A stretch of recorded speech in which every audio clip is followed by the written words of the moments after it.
We're on page, Perek Chaf Beis Pasuk Yud Tes, 20, let's see where we are.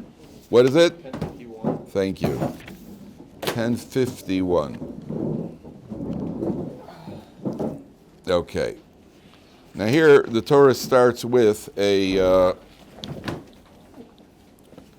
page 1050, bottom of the page. Okay? 1050, bottom of the page. So yesterday we had been speaking about the crossbreeding, and we said, I forgot to mention, I wanted to mention two things I forgot about yesterday. First of all, the idea of the crossing the ox and the donkey, that you don't plow with an ox and donkey. The Sefer HaChinuch says what this Mishnah includes, what this halacha includes, is that when you appoint two people to work together, don't appoint two people who are different in natures and personality and everything else. Make sure you get two people who are going to get along when they work together. Yeah, sometimes people don't appoint people who you know that it's bound to end up in conflict. That's what the Sefer HaChinuch, which codifies the mitzvah, the various mitzvahs, that's what he says is included in this, and not plowing with an ox and a donkey together. That means that people of different natures don't work. The miracle of life is that marriage works, because there are no two people in the world who are no two items in the world that are more different than men and women, and that HaKadosh Baruch Hu created that in spite of the differences, one way or another, it works, sometimes, right? And therefore, but if like you're a boss and you want to run a successful business, and you have a project. So be smart. Don't be smart. Don't put two people on the project who one guy who's very. I was once on a shul committee and I had to quit because I couldn't take it. I couldn't take the working with some of the committee members because my approach to life is make a decision. Think about it and make a decision. There are other people who think about it, and then maybe make a decision. Maybe don't get a decision. I can take it. So, if for example, even in my own home, if my wife says to me something like, should we get a new couch? Right? Well, how long do you need to think about that? Right? Either it's yes or it's no. And if it's yes, I said, okay, you decide you want a couch, we should get a new couch, order it. You're going to wait 2 weeks, and maybe what's going to change? The upholstery on the old couch isn't going to have a trias amesim and suddenly come back to life. If we've decided that the upholstery is at the point that we need to get a new couch, so do it. That's all. There's nothing going to change. What's going to happen? So there are benefits to living like that, and there are drawbacks. The drawback is sometimes when the more you think about something, so then you may come up with a better conclusion. The problem is that when you think about somebody who lives life doing a lot of thinking, well, where's your deadline? Where's the cutoff point? And I want to tell you something. This happens sometimes in the world of shidduchim, where a couple has gone out a number of times, and they like each other. They've gone out, quite a few times, at least 3. That's a joke. They've gone out, and and you will get to a point. They often get to a point where she's a good girl. She's this. I got quiet. I'm just not sure. And by the way, you're never sure. But even when you're sure, you're not sure. But when you're but in the world of shidduchim, it often gets to that point where everything is good on paper. It's good. Everything is good. But you got to make this decision. And what I tell guys is, you got to make a deadline for the decision. You've got till Tuesday of next week to decide yes or no. Because if you keep pushing it off, you're just going to push it off and push it off and push it off. And that's an important thing in life in general. When you got to make an important decision, should I take that position or not? Should we buy this house or not buy the house? And you're going back and forth on it. Otherwise, you could go nuts. Make a deadline. And then what happens is you made a decision. Once you made a decision, if it was a logical decision, you thought about it, based on the logic, we're not buying this house. This is not the house that we want. The neighborhood's not the right house. This, that, the other. And then 2 years later, you find out that the house went up 200% in value. If we would have only bought that. No, never do that. At the point that you made the decision, it was a logical decision. It's a logical decision, so you do it. Or you don't do it. You're not a prophet. You had no way of knowing that it was going to go up. And chances are, if you would have bought the house, it wouldn't have gone up in value. Right? That's the deception here. Say you made a decision, that you live with the decision. Don't go looking back, as long as it was a logical decision. So if you have two people with different natures and you're the boss and you want to get a project done and you want to get it done well, try to get people who can get along with each other, can work with each other. Okay. All right. So yesterday I had told you about the lady on the deathbed who couldn't forgive her husband. Remember I told you that story about the woman who wouldn't forgive her husband? I wanted to tell you another story, not related to that, but it's a phenomenal story. There was a family, it was a religious family, and one of the boys, they had like 3 sons, and one of the sons left the fold. And he became completely secular. He got married a Jewish girl, but they were completely secular. And it broke. The parents were upset. The other 2 brothers were very frum, and the family was from, the grandchildren from. This guy was secular. Okay, they were civil, but they didn't have a whole big relationship. Then one day the father got sick. The father was on his deathbed, so the 3 sons were there, the 2 religious ones and non-religious ones. And he said to his non-religious son, "I only have one. I would like to make one request." He's a son. He said, "Yeah, please." He says, "Please, after I die, at least after I die, please don't say Kaddish for me. Unless you become religious, I don't want you to say Kaddish for me." Then he died. And at the funeral, so they got up to say Kaddish. And, the 2 brothers said, "Get up and say Kaddish." The 2 religious brothers get up and say Kaddish. And the 3rd brother is like, "Wow, I can't say Kaddish for my father. This is wow. He doesn't want me to say Kaddish for him." Right? And he didn't say Kaddish. In fact, by the next day or a couple of days later, he said to the other brothers, "Okay, I'm going to keep Shabbos. I promise you I'm going to keep Shabbos, but I can't." And then eventually he started keeping Shabbos, and his wife went around, and the whole family came back. The wisdom of the father, the brilliance, because most people think that the father said to them, "Please, at least do me one favor, at least say Kaddish for me." That's usually how those stories end. At least say Kaddish for me. Right? He said, "No, don't say Kaddish for me. Don't do me any favors." Right? It's a documented story. It's beautiful. It's a great story. Yeah. Was the father allowed to ask his son that? Yes. Absolutely. The second question I was asked when I started working at Ohr Somayach, we're going back over 30 years ago, well over 30 years ago. The first question I was asked was the guy who didn't like his Hebrew name. The guy said to me, he doesn't like his Hebrew name. It was okay to go by his English name. I said to my wife, goes by her English name. Larissa. That's not my wife. It happens to be an English name. That's not my wife's name. I just threw that out just so you should think so.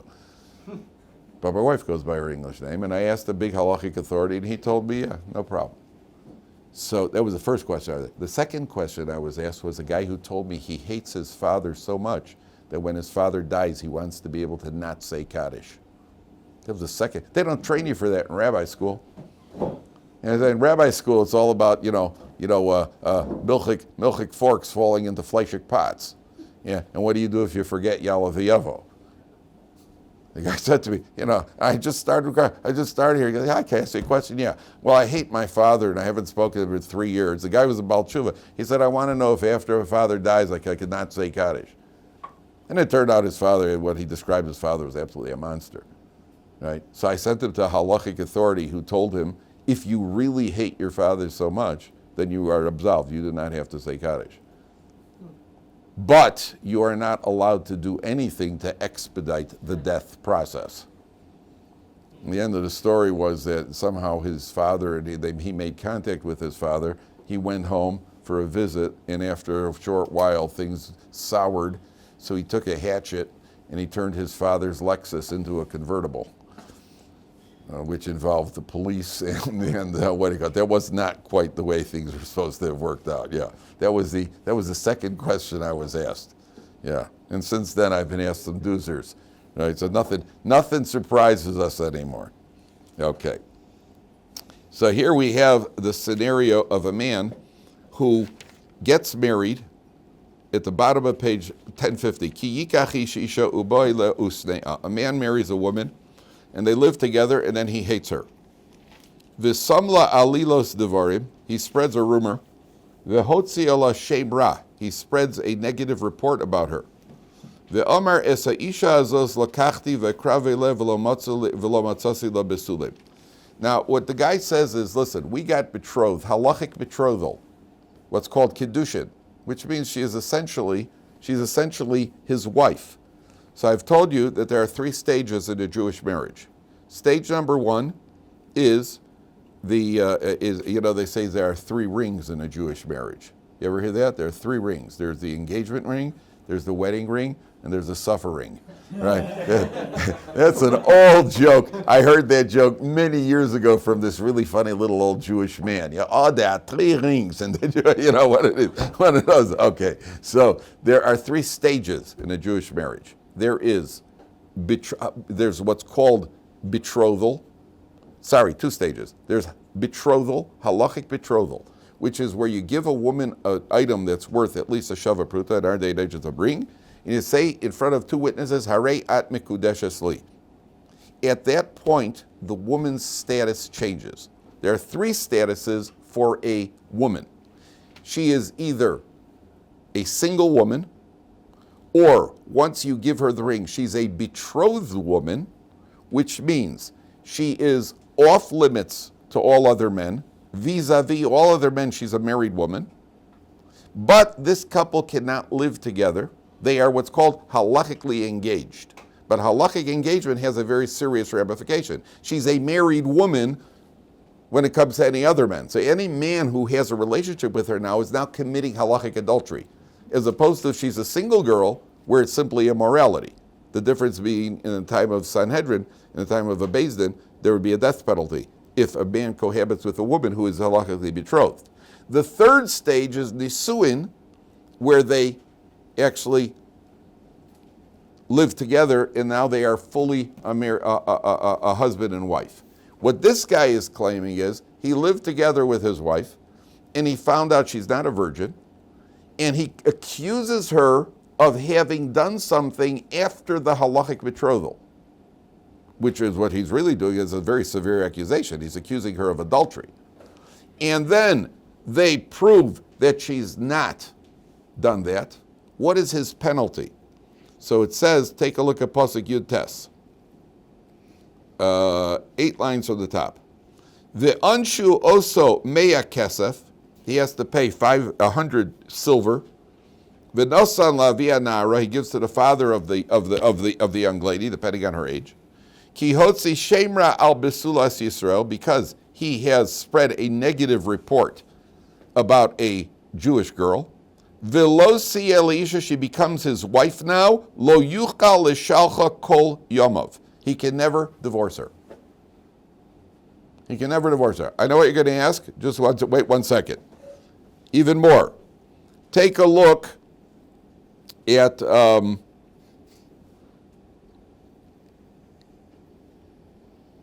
skip down to the bottom. Skip down to Pasuk Chof Ches. At the bottom of this page. 6 lines from the bottom. Ki yimatzei ish nara besula asher lo oroso. When a man finds a young lady who is not betrothed, she's a single girl, utifasa, he grabs her, v'shachavima, what we call rape, v'nimtzo, and it's discovered the man violated her forcefully. So what's the penalty there?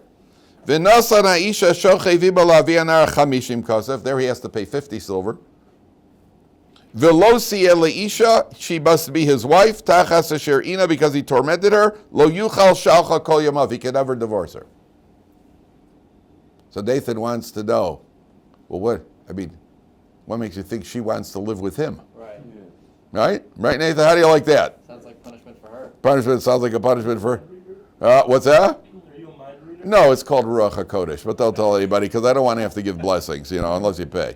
What do you call it? How are the cases related? In both cases, it's the same penalty. He can't, what do you call it? So first of all, you see that where verbal abuse is worse than physical abuse. Because by the verbal abuse, he gets fined 100. And by the physical abuse, it's 50. So verbal abuse could be one of the worst things. I had kids, my kids used to fight. I had a daughter who had a very sharp mouth, and I had a son who had good fists. Right? So she'd come to me and say, well, he hit me. She'd say he was a little bit older, but she was sharp. Right? She'd come crying to me that he hit her. And he'd say, yeah, well, she called me this or said this or that. And I said to my daughter, your words are as bad as his fists. Because words hurt. That idea of sticks and stone may break, no, the Torah says you're not allowed to torment people verbally because it hurts. And sometimes it hurts much more than getting punched. And therefore the Torah says, this guy spread a rumor about her. You spread a rumor, you get paid 100. If the fine is 100 and you can't marry, and you can't divorce her. And by the way, the halacha is, what if the guy does try to divorce her? So Beis Din's going to punish him. You have to live with her for the rest of your life. Right? Why is that the punishment in the first case? In the first case, the punishment is because he was trying to get rid of her. So the Torah says, well, you get what you deserve. You're going to keep her. And not only that, I'll get to you once I get done. Not only that, he was trying to get her the death penalty. So why doesn't he get the death penalty? So the commentaries say he gets a punishment worse than death. Life. He gets life. Yeah. Life with a wife that he doesn't like. Right? Life with a wife and strife. Right? So he gets a punishment worse than. Not only that, the Gemara says when a man got married, the Gemara Bracha says when a man got married, they would say to him, matzah or motzei? Matzah or motzei? Because they're two psukim. One is matzah isha, matzah tov. A man finds a wife, he has found good. And motzei, because there's another puzzle that says, umotzei ani marmi moves isha. I find that a wife is more bitter than death.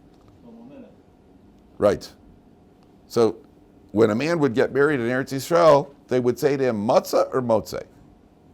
Now that begs the question, gentlemen. What's the obvious question out of that Gemara? I mean, what about Lashon Hara? What's the guy supposed to say? Oh yeah, worse than death. I mean, number one. Number two, what's it your business? What are you asking? A guy got married, you say so. She's a good wife or she's worse than death? Come on, kid, tell us. Right? Well, what kind? The answer is the Gemara doesn't say they asked him. It doesn't say they asked him. The Gemara says they said to him. It was a reminder to him. What was the reminder? It was a very, very deep insight. Matzah isha, matzah tov. Matzah is past tense. If you found the wife, that means in your own mind the search is over. It's past tense. You found her. This is the one that was predestined for you. This is the one that was preordained, and you believe that God brought this wife for you. And your attitude is, my search is over. You're not looking over the shoulder at what could have been and what could have. Then it's going to be the most magnificent wife in the world. Motzei ani, motzei is present tense. I find the wife. You're still searching right now, even though you're married. You're still looking around, then it's going to be worse than death. And therefore, this guy suffers a fate worse than death. Now, what if he violates her? He grabs her and violated her. Same thing, same punishment. He could never send her out. So the answer to all of your questions is, the punishment is to him. She doesn't have to marry him if she doesn't want to. And she doesn't have to stay with him if she doesn't want to. His punishment is that he's got to stay with her. She doesn't have to if she doesn't want to. But even more than that, why would the Torah make this sentence? You see, this is a societal thing. In the old days, girls were virtuous. Pure. So, a guy getting married in a Torah society, you expected your wife to be pure. Well, if this guy goes and he violates a girl, let's take the second scenario. A guy rapes a girl. You're compromising her chances of getting married now. You got on a shidduch resume, it's going to say, well, she's a great girl, but she was violated. There are other girls out there. Why do I want to get involved with that? So it says, what about her? What do you do with the victim of such a violation? What happens to the victim? The victim needs some sort of benefit protection over it. You know what the protection for victim is? You've got a husband if you want. Your husband's a rapist, right? Okay, he'll work on his mitos. He's just got some character flaws over there. He's really a nice guy. Great handwriting, right? He just has what he calls just a little out of control sometimes. All right, you'll work on it, right? At the end of the day, the choice is hers, not his. That's the punishment. That's the punishment. Okay? Now, obviously this wasn't going on a whole lot in Torah societies. There's you read the Torah, it sounds like heads were rolling in the streets and people were getting stoned left, right, and center, and just to the contrary. There's they even found a letter once from somebody who was, I think, in one of the ghettos, or maybe the Warsaw ghetto, which eventually there had been an uprising. And one of the guys who was killed in the ghetto, he left a letter that says, when you look at the Torah, it looks like the Torah is bloodthirsty. And yet it's the religion that says turn the other cheek that has done more murdering than anybody else in history. You know, the religion that says be kind and turn the other cheek and this, that, and the other. And in the end of the day, they're a bunch of savages. In the Torah, which is which sounds like it, and rarely did anybody commit a crime, and rarely was anybody executed. In a Torah world, in a Torah community, a fist fight in a Torah community for people to get physically, people will yell at each other once in a while. I mean, what's shul if you can't yell at the gabbai once in a while? You got to have some action, right? But to actually hit, from Jews to hit, what do you call that? It's unimaginable. Almost unimaginable. I shouldn't say it's unimaginable. It's almost unimaginable. That's what the Torah is getting at over here. And that's what the Torah is telling you. That, you guys got to be protected. Yeah, go ahead, Mingo. I wanted to ask, in the case of a man that took a woman that was married, what would happen? Would you have to marry her? If a man, if a third man, somebody not the husband? Yeah. No, there's a death penalty for him. And her too? No, because she's an innocent victim if she was forced. If a man forced a married woman against her will, he's liable for the death penalty because he's committed forcible adultery. She is what could she do? It's like the victim of a murder. If she was a willing accomplice, then they're both liable for the death penalty. But again, you need witnesses and Beis Din and everything else. But it's a capital offense. It's a capital offense for him because he's lived with a married woman. She was forced against her will. Okay. All right. Now, I want to go on. There are a few more concepts over here that I want to get to. Okay. Take a look at, where are we here? Perek Chaf Gimel. Skip on ahead. No. Yes. Perek Chaf Gimel. So over here, the Torah says, but it's the bottom of page 1052. Now, I want to clarify a concept over because it's very important, the concept that's misunderstood. Last word on page 1052. Lo yavo betzuadako krushovcha kal Hashem. The next one. Top of page 1054.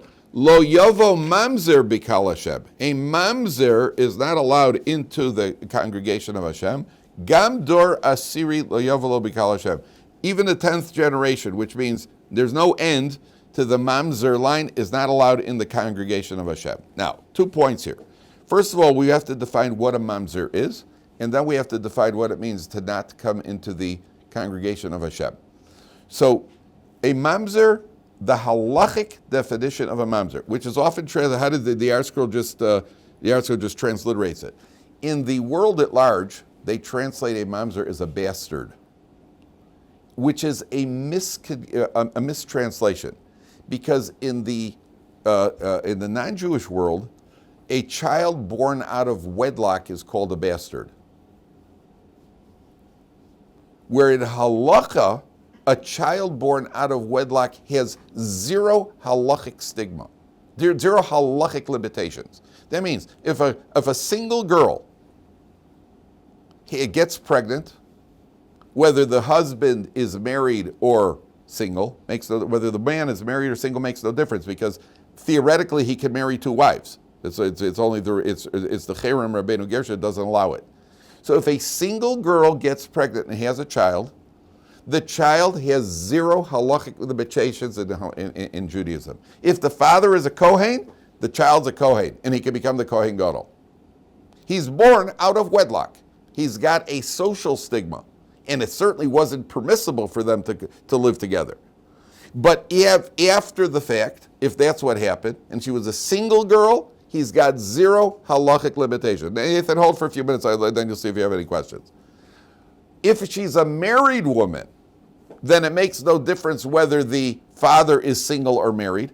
If a married woman has had an affair and gets pregnant and has a child, that child is a mamzer. And a mamzer means that he is not allowed into the Jewish people. But what does that mean he's not allowed into the Jewish people? It doesn't mean he's not Jewish. And not only is not Jewish, not only he's Jewish, he's got all halachic obligations. He's only not allowed to marry a Jewish woman, a regular Jewish woman. He can marry another woman who's a mamzeres, but then his children are mamzerim. That's what it means, 10th generation. To be a mamzer is bad. Right? To be a mamzer is not a good thing. But he's got to put on tefillin, he's got to wear a towel, he's got to put up a mezuzah in his house, but that's only if a married woman is involved. Also incestuous relationships. Also, let's say a brother and a sister have a child, the child's a mamzer. And there are other certain halachic categories where he could be a mamzer. But at the end of if a man marries if a man's wife, what do you call it? If a man has a wife and he divorces her and marries her sister while the wife is alive, the divorcee is still alive, and he marries her sister, those children would be mamzerim.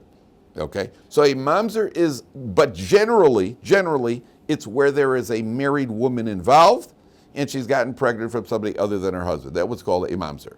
Now, a mamzer, it breaks into different words. Mamzer breaks into mumzar. Mumzar means a foreign blemish. That means there was a foreigner involved over here that created the blemish. But a mamzer that's the halachic status. Now, again, I emphasize, if it's a child born out of wedlock, a couple is living together and they had a child. There is zero, it's not permissible, but there is zero halachic limitation on the child. He does not have any problem. It may be a social stigma, but he does not have any. Now, in the world at large, when they tried, one of the Kennedys, David Kennedy, eventually he got killed skiing, but David Kennedy was married. Their Kennedys are Catholics. Did you know that? Kennedys are Catholics. And David Kennedy was married and had 3 children. And then following in the rich Kennedy tradition, he had an affair with the babysitter. And his wife wasn't too happy about that. Now the Catholics, so they had some shalom bayis trouble. Now the Catholics do not divorce. The Catholics, what's it called? They annul the marriage. There's an annulment. I think there's another word for it.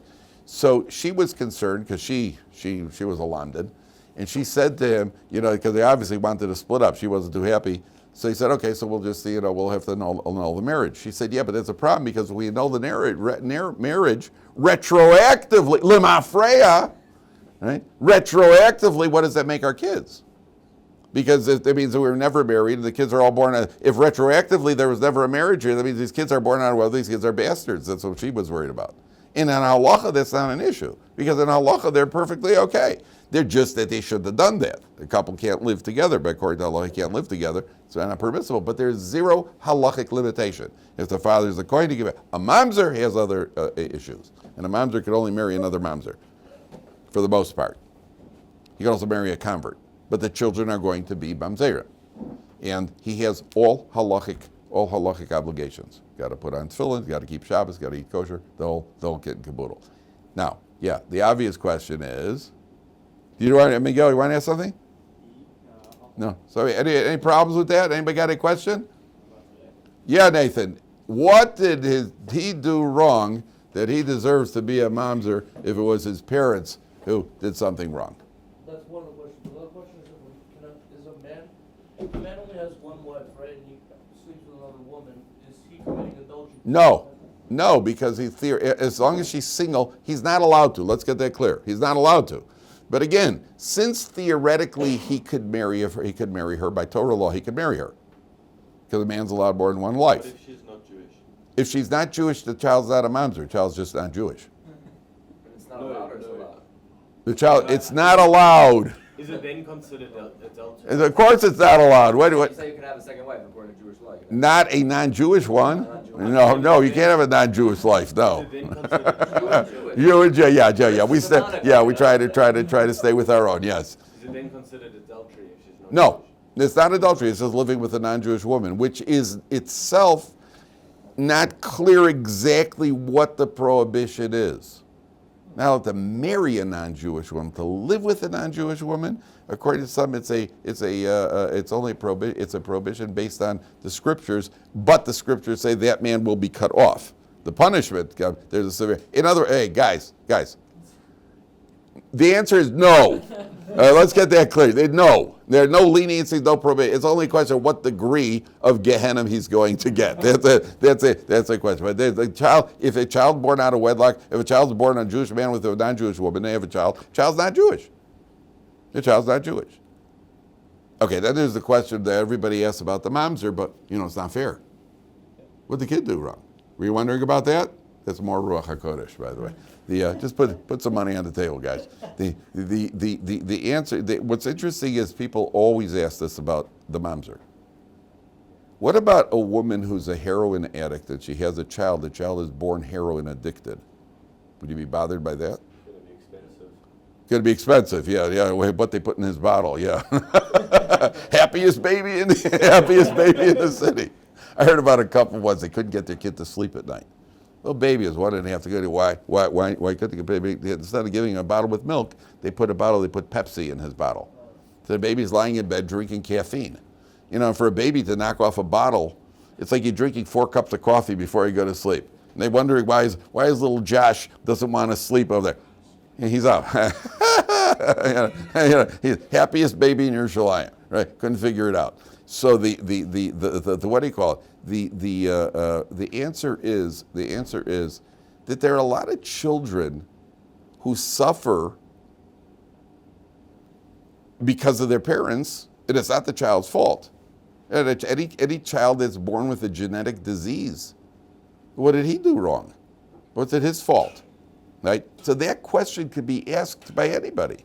What did I do? What did he do wrong to deserve to be a mamzer? So the answer to the question is, like anything else in life that seems unfair. Whatever your answer is for anything else that seems unfair, that's the answer for the mamzer. So what if you need if you're not going to sleep, Nathan, because you need a better answer than that? So maybe this is a reincarnation of a man who in a previous life himself produced mamzerim. How's that? How about a child who's born as a heroin addict? Maybe he was a heroin pusher in a previous life, right? The answers I know, there could be a lot of different, but the point isn't the answer. The point is that the question, if you're already going to be bothered by the question, you should be bothered by the question in other areas as well. Why is it limited? And people always ask it by the mamzer because it just seems like something, wow, we're punishing him for it. Okay, so he's got a spiritual defect. What about somebody who's born to parents who are poor? Right? What about somebody who's born and has to live in Pittsburgh? Right? Right? That's also, he didn't choose that.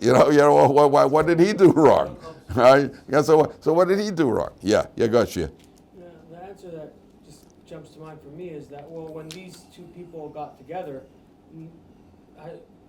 it doesn't mean that they force a child to be born, and it doesn't mean they force it to be him. That means Hashem chose to. Of course, the answer. Good. That's always it. And He chose to give it to you. Of course, so that's the answer. Right. The answer is good. The answer is that we don't know why Hashem sentences people to various forms of challenge or ordeal, and this is one of the many ordeals in life. There are other ordeals that people are sentenced to. A child born without a hand. What did he do wrong? That sort of thing. I just read an article about quadruplets. Right, healthy quadruplets. Baruch Hashem, from family had quads. Right, do you want to be one of a quad? Yeah, you want to be maybe you do. They're quints. They're friendly. You want to be. The quad doesn't know any different, so he's happy to be part of a quad. The quad squad. But and when you're a twin, you have all sorts of advantages in school. Right, where you send your brother into class to take the test for you because you didn't study. Right, I'm sure it goes on. Okay, but there are a lot of situations in life where I wouldn't have chosen this. I wouldn't have chosen this if I would. What do you call it? Look at my brothers. My brothers. I was born handsome. What can I do with my brother? My brothers are always bothered by that. That's not fair. Yeah, just don't let them know that I said that. Yeah, it could lead to fists. Yeah. Couldn't the production of a mamzer be seen as kind of a way of preventing adultery and preventing a woman from? Absolutely. Our kids gonna be Absolutely.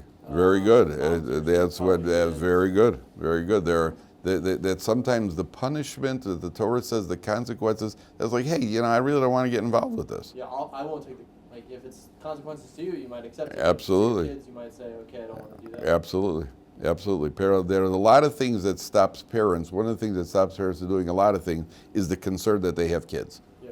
In many areas of life. Sometimes parents want to go away, and we can't go away. I'd like to go on a vacation. We can't. We have a responsibility to our kids. You can't leave the kids unattended. And once you have the kids will definitely affect you. Yeah. So what does the mamzer do in this situation? On one hand, if he gets married and he has children with another mamzer, the lineage continues on. According to, there's a very big discussion whether a mamzer has the obligation of the first mitzvah of the Torah to be fruitful and multiply. Or does he die and just let There is an opinion in the Gemara that the mamzerim do, not only they die, that they die prematurely. There is such an opinion in the Gemara. There's an opinion among the poskim that he has to get married and have more children. Let Hashem worry about the fact that there are mamzers in the world. And let Hashem, like you said, let Hashem determine that. Right? Look, it should be avoided. Okay, let's go on. The best to avoid it. Okay, let's go on. Take a look at